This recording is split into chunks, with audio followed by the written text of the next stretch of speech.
Hi, welcome to Bookie. Today we'll unlock the book How to Talk to Kids So Kids Will Listen, and Listen So Kids Will Talk. Parenting has always been the most important subject for parents. Are you struggling because your child always goes against you? Are you worried about not being able to communicate respectfully with your child? Don't worry, all these problems can be solved with this book How to Talk to Kids So Kids Will Listen, and Listen So Kids Will Talk. A good parent-child relationship is not built by beating, scolding, or yelling, but by the language of love that bonds parents with their kids. This book instructs parents how to use simple and practical methods that allow them to achieve a harmonious and loving parent-child relationship. In such a relationship, children are willing to accept their parents' advice, and parents can find keys to their kids' hearts. The book was co-authored by Adele Faber and Elaine Mazlish from the U.S. They are internationally acclaimed experts on adult-child communication. They also co-founded the New School for Social Research in New York and the Family Life Institute of Long Island University. Among them, Adele Faber earned her master's degree in education from New York University. She also taught in the New York City high schools for 8 years. This book is a product of their long-term research with parents through the school and institute they founded. Since its first edition was published in the 1980s, 3 million copies have been sold worldwide. It has been a bedside book for tens of thousands of parents. Through varied methods such as cartoons, stories, and exercises, this book inspires parents to learn how to deal with the most challenging job on earth, raising their kids.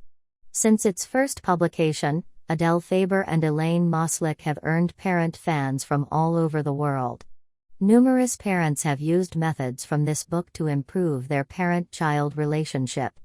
They've learned how to communicate with their kids, and they've changed their family atmosphere from tense and chaotic to loving and orderly. Numerous parents thank these two authors, because it's their dedication and sharing that allow others to learn how to be good parents. In this Bookie, we will introduce the key insights of this book in 3 parts: how to accept kids' feelings, how to praise effectively, and how to cooperate with kids to find a win-win solution when disagreements happen. You'll learn how to listen and talk to kids, so that your communication will become smoother. First, let's look at an example. Faye's 5-year-old daughter is a sweet little girl that always brings joy to those around her. But recently, Faye often complains to her friends that her daughter has become so moody. She often throws tantrums over trivial matters. Faye says her daughter seems to have completely lost her lovable character, and it's giving her a headache. Take something that happened last weekend for example. Faye and her daughter were blowing balloons by the lake in the park when a balloon accidentally fell in the water. They couldn't get it back, and her daughter burst into tears immediately. At first, Faye tried to comfort her daughter by saying, "Don't cry, we still have a whole bag of balloons." However, her daughter was not persuaded at all. She kept crying and stamping her feet, shouting, "I want the red balloon in the water." Faye had no idea why her daughter was fixated on that red balloon when there were so many others at hand. But she cried for half an hour, being totally unreasonable. I believe that many parents have encountered similar problems. Because of something trivial, kids behave as if they are cars out of control. No matter how we try to manipulate the steering wheel and other car parts, they just don't calm down. We finally lose our temper and yell at them to bring it to a stop. Renowned psychologist Dr. Thomas Gordon once said, "When a person is able to feel and communicate genuine acceptance of another, he possesses a capacity for being a powerful helping agent for others." When facing emotional kids, the first step that parents should take is acceptance and empathy.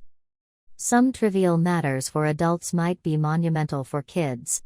For example, when you drop your favorite lollipop, when you have a fight with your best friend, or when you are criticized by the teacher at school. When facing the problems or emotions of their kids, many parents' first response is to refuse their emotions or to solve the problem. What kids need most